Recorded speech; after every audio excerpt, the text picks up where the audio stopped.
During Grandma's will reading, my cousin said she doesn't deserve a penny.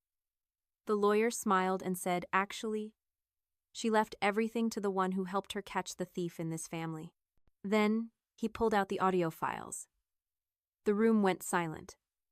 Mr. Harrison cleared his throat, the sound sharp in the heavy silence of the penthouse. He adjusted his glasses and looked down at the document. The air was thick with the scent of old parchment and mahogany, but now it felt suffocating. We will begin with the minor bequests, he said, his voice flat. My mother Sharon squeezed my hand. Her palm was damp. Across the room, my Uncle Gregory sat forward in his chair, his venture capitalist confidence looking worn and thin. To my son-in-law Gregory, Mr. Harrison read, I leave a sum of money to assist with the business debts I am aware he is struggling with. A collective sharp intake of breath. It was a perfectly worded insult, a final judgment from beyond the grave. Gregory's face went pale, then purple. Mr. Harrison continued, to my granddaughter Brielle. Brielle sat up, her crypto-influencer smile perfectly in place. I leave the antique vanity mirror she so often admired in the hopes that she will one day use it for genuine reflection. The smile froze, then cracked. That's it, Brielle hissed, her voice loud in the quiet room. A mirror. And now, Mr. Harrison said, turning the page, completely ignoring her outburst. For the remainder of the estate, including this historic penthouse, the entirety of the Matilda Vaughn collection of maps and manuscripts, and all financial assets valued at approximately $5.5 million. I leave in total too. Stop, just stop right there. Brielle shot to her feet. Her voice wasn't a hiss anymore. It was a blade. The room went dead silent. Before you read the name we all know you're about to read, she said, locking eyes with me, everyone in this room deserves to know the truth. My mother whispered, Brielle, don't. Don't what, Aunt Sharon? Don't tell the truth. She took a step toward the center of the room, playing to her audience. Hasn't anyone here found it? Odd that in the last 6 months, the most valuable pieces of this collection just vanished. I felt my blood turn to ice. The handwritten letter from a founding father, she ticked them off on her fingers. The original 17th century map of the coastline. $60,000 worth of priceless history. Gone. And who? She paused, letting the question hang. Who was the only one with access? Her perfectly manicured finger pointed directly at me. Our quiet little archivist Eliza. The one who spent every weekend helping Grandma. The only one besides Matilda herself, who had the keys and the security codes to the archive. That's not true, my brother, Caleb said, standing up. Eliza was helping her. Helping. Brielle laughed, a short, ugly sound. She was helping herself. She wasn't preserving that history. She was selling it, piece by piece, on the black market. The accusation hung in the air, sickening and unbelievable.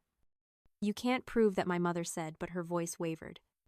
Oh, I think I can, Uncle Gregory said, standing up slowly, his voice dripping with false regret. I hate to say it, Sharon, but it all makes sense. We all knew Eliza's little library job barely paid her rent.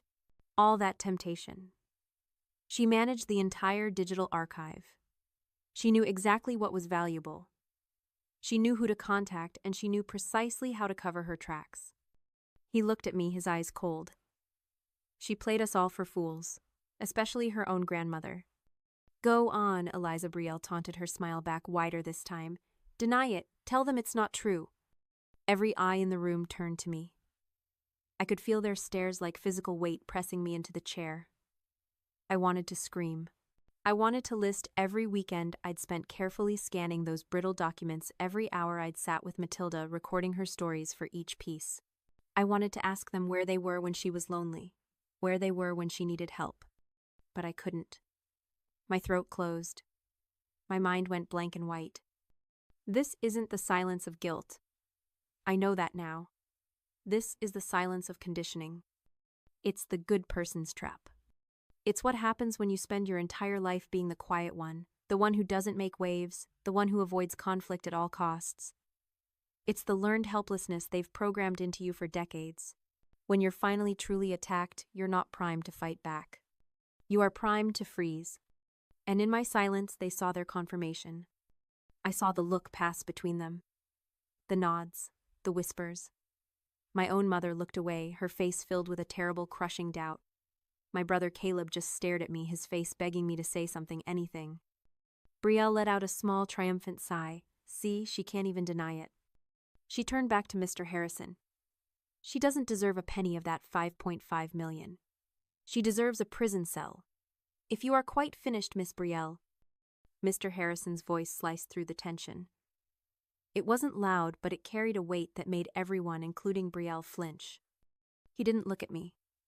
He looked directly at my Uncle Gregory, who was still wearing a mask of false concern. Uncle Gregory, Mr. Harrison said, his voice dropping to a clinical cold tone. I believe it was 4 months ago that you filed a petition with the court to have your mother, Matilda Vaughn, declared mentally incompetent. The color drained from Gregory's face. The air was sucked out of the room. This was new information. Even my mother looked stunned.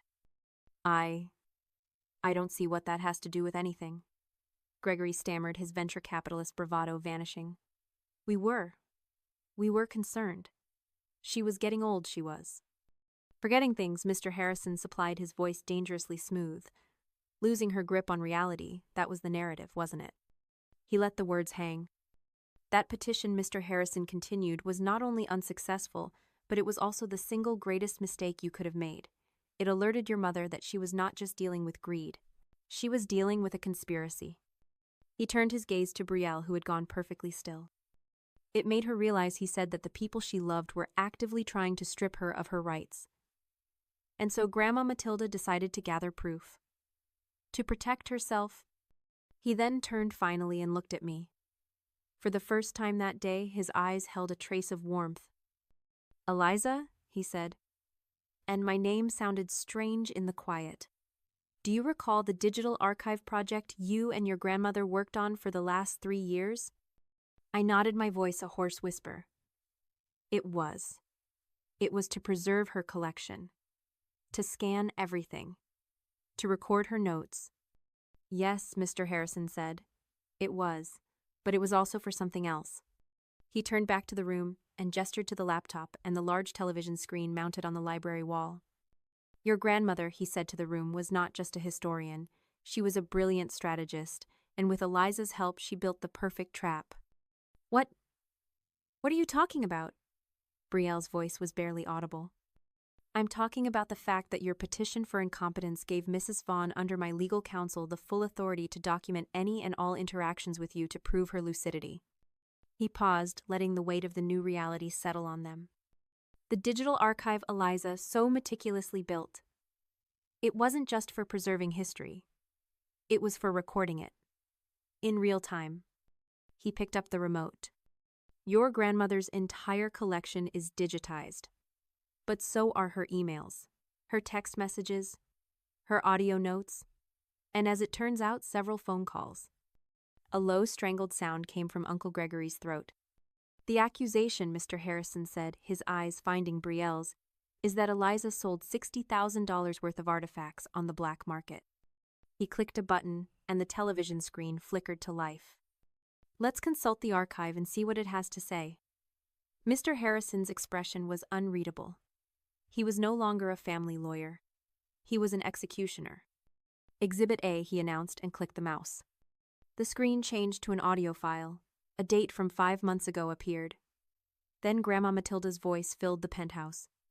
It was sharp, clear, and full of the authority they thought she'd lost. Audio note, May 15th, her voice crackled, painfully alive. Brielle just left. She insisted on borrowing the 17th century coastline map. She said she wanted to take some pictures of it for her Instagram to share the family legacy. I told her no. She took it anyway while I was in the kitchen. I am recording this because I do not trust her. She said I could? Brielle stammered, her face ashen. She's confused. That proves nothing. On the contrary, Mr. Harrison said, his fingers already flying across the keyboard. It establishes a timeline. Which brings us to Exhibit B. The screen changed again. This time it was a chain of emails. Your grandmother, Mr. Harrison, said asked me to hire an independent appraiser from Switzerland posing as a private collector on the black market. He made contact with Miss Brielle 2 days after that audio note was recorded. I watched frozen as the emails played out on the screen. There was the first contact from the Swiss buyer asking if she had access to any unique pieces. And then Brielle's reply, I have access to items you cannot imagine. Very rare. What are you looking for? The buyer. Something unique. An original map, perhaps. Or a letter from a founding father. Brielle, I have both. They are currently in my possession. But they will not be cheap. Let's skip to the negotiation, Mr. Harrison said, his voice cold. He scrolled down. And there it was. Brielle's final message. $60,000. For both pieces. Payment to be made in crypto to the attached wallet address to ensure discretion. The items are authentic, and I am the only one who can get them for you. $60,000. My mother Sharon let out a sound like she'd been struck. Uncle Gregory just stared his mouth open, as if seeing his daughter for the first time. That's entrapment, Gregory finally shouted, finding his voice. You set her up. That is called gathering evidence, Mr. Gregory, the lawyer replied, not even looking at him. But you are correct. That email chain alone is not the most definitive piece. That would be this. He clicked one last time. Exhibit C. An audio file from a phone call recorded 2 weeks after you filed your petition for incompetence. He hit play. The speakers hissed. And then I heard Gregory's voice slick and confident. Just make sure the court buys it, Gregory said. Once they declare her mentally unfit, we're in. We take control of everything. That quiet little mouse Eliza will be the first one out the door. A pause. Then Brielle's voice sharp and greedy. It's done. The $60K is in the crypto wallet. Clean. Untraceable. My heart hammered against my ribs. Gregory's voice came back. Good. Good. Once we're in control, we'll just say the items went missing. We'll point the finger at Eliza. After all, he laughed a horrible dry sound. She was the one managing the archive. Who is a court going to believe her or us? The audio file ended. The silence that followed was suffocating, broken only by a single desperate sob from my mother. Uncle Gregory had collapsed back into his chair, his face the color of old parchment. Brielle was shaking her eyes wide with animal panic. And I finally understood. I looked at Brielle, at her perfect hair, her expensive empty life as an influencer, and for the first time I didn't feel anger. I just felt a profound cold pity. I realized I was looking at the living embodiment of imposter entitlement. Here was a person whose entire life was a performance. Her shiny curated career was a hollow shell, and she knew it. She was the golden child who had produced nothing of value, nothing real. She was the ultimate imposter. And when you feel like an imposter, you despise authenticity. You can't stand it. I had what she never could, a genuine connection to our grandmother, a real passion for the family legacy. I had the very authenticity she tried to fake online every single day. She didn't just want the money. She needed to destroy the one person who quietly held the very thing she knew she could never be. She needed to frame me, to erase me, to prove that my authenticity was just as fake as her own. She wasn't just stealing artifacts. She was trying to steal my very identity. Mr. Harrison paused the audio file, letting the last echo of Gregory's laugh fade into the horrifying silence. Brielle had sunk into a chair, her body rigid, staring at the blank screen as if she could will the last 5 minutes away. My mother Sharon was openly weeping, her gaze fixed on her brother Gregory, who looked like a man who had just seen his own ghost. There is one final file, Mr. Harrison said. He clicked and the screen changed. This time it was a video. My breath caught. It was Grandma Matilda. She was sitting in her favorite leather armchair by the window, the city lights twinkling behind her. She looked frail, yes, but her eyes were sharper than I'd ever seen them. She looked directly into the camera lens, as if she was looking right at us right now. If you are watching this, she said, her voice clear and steady, it means I am gone, and it means the truth has finally been brought into the light. She adjusted the shawl on her shoulders. Gregory, Brielle. Her voice was heavy, not with anger, but with a profound, weary disappointment. I knew what you were doing. I've known for months. I watched you. I listened to you. She looked down for a moment as if gathering her strength. Gregory, when you filed that petition to have me declared incompetent, you didn't just insult me. You gave me a gift. You gave me the legal standing I needed to protect myself. Your attempt to prove I was losing my mind became the very tool I used to prove I was sharper than you ever gave me credit for. You provided the legal justification for me to record every single interaction, every call, every visit, all under the advice of my counsel. A small, sad smile touched her lips. You built your own cage. I just provided the materials. Then her eyes softened as they seemed to find me in the room. And Eliza, she said, and my heart broke. My quiet girl, my archivist. You never asked me for a single thing. You never looked at my collection and saw dollar signs. You only saw history. You saw me. While others were trying to possess, you were only trying to preserve. You helped me build this digital fortress, never knowing you were also building your own case. You protected me without even realizing it. She leaned closer to the camera, her eyes blazing with a fire I remembered so well. That is why you are the only one who can be trusted. The only one. The rest of them, they don't understand that history is a lesson. And this is my final lesson to all of you. The screen went black. Mr. Harrison turned off the television. The silence in the penthouse was absolute. He put the remote down and picked up the will, his voice returning to its cold, formal tone. As Mrs. Vaughn's video stated, the will is clear. However, it also contains a standard morality clause. Uncle Gregory looked up, a tiny, desperate spark of hope in his eyes. A morality clause, Mr. Harrison continued, which states that any beneficiary found to have committed a criminal act against the testator, including but not limited to theft, fraud, or conspiracy, automatically forfeits any and all inheritance. He looked directly at Gregory, then at Brielle. You are both therefore fully disinherited. Your minor bequests are void. You can't. Gregory whispered. You can't do that. I am not doing it, Mr. Harrison said. Matilda Vaughn did it. The evidence you yourselves provided has done it. He closed his briefcase with a sharp click. Furthermore, he said, as the executor of this estate and an officer of the court, I was legally obligated to turn this entire digital archive, the audio files, the black market emails, the evidence of your conspiracy and your attempt to commit perjury by filing a false incompetence claim over to the district attorney's office. They received the full package this morning. Brielle made a small choking sound. I believe Mr. Harrison said, checking his watch, that Detective Miller and his partner are waiting in the lobby downstairs to ask you a few questions about the theft of $60,000 in rare artifacts. That was it, the final clinical blow. Brielle didn't scream. She didn't cry. She just collapsed. She folded in on herself in the designer chair, her head falling into her hands as she began to hyperventilate, the small, gasping sounds of an animal caught in a trap it never saw. 6 months later, I stood in the exact same spot in the penthouse, but everything was different. The heavy silence was gone, replaced by the low murmur of students and the rustle of old pages.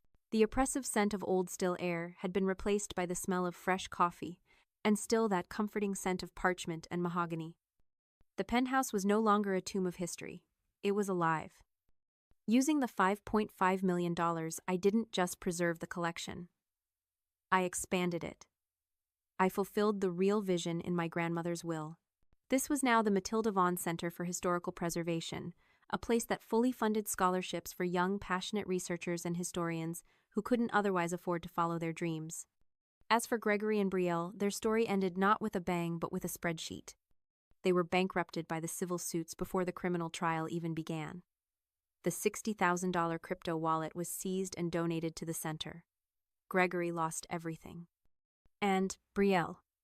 In the most profound twist of cosmic irony, she lost her real estate license due to the fraud convictions.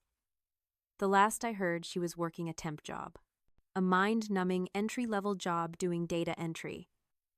Her entire day was spent in a gray cubicle archiving. I walked over to my grandmother's desk. That night after the will reading, Mr. Harrison had given me one last thing. It was a heavy, leather-bound book.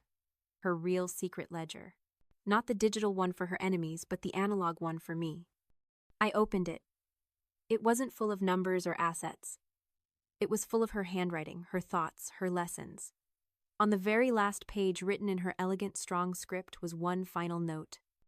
Eliza, you didn't just save my history, you saved my story. Now go write yours. I ran my hand over the words. and I finally understood. The penthouse, the collection, the $5.5 million. That wasn't the inheritance. That was just the funding. The real legacy was the lesson. The real inheritance was the truth. My grandmother taught me that history always has its eyes on us, and that the truth, no matter how long it's buried, will always find a way to the surface. If you believe that true value lies in preserving, not possessing, please give this video a thumbs up and share it with someone who needs to hear it. What is a family legacy? A recipe, a photograph, a story that you would fight to protect? Let me know in the comments below. I read every single one. And please subscribe and ring the bell. You won't want to miss these stories of justice being served when no one expects it. Remember, the greatest inheritance isn't what you're given. It's what you choose to protect.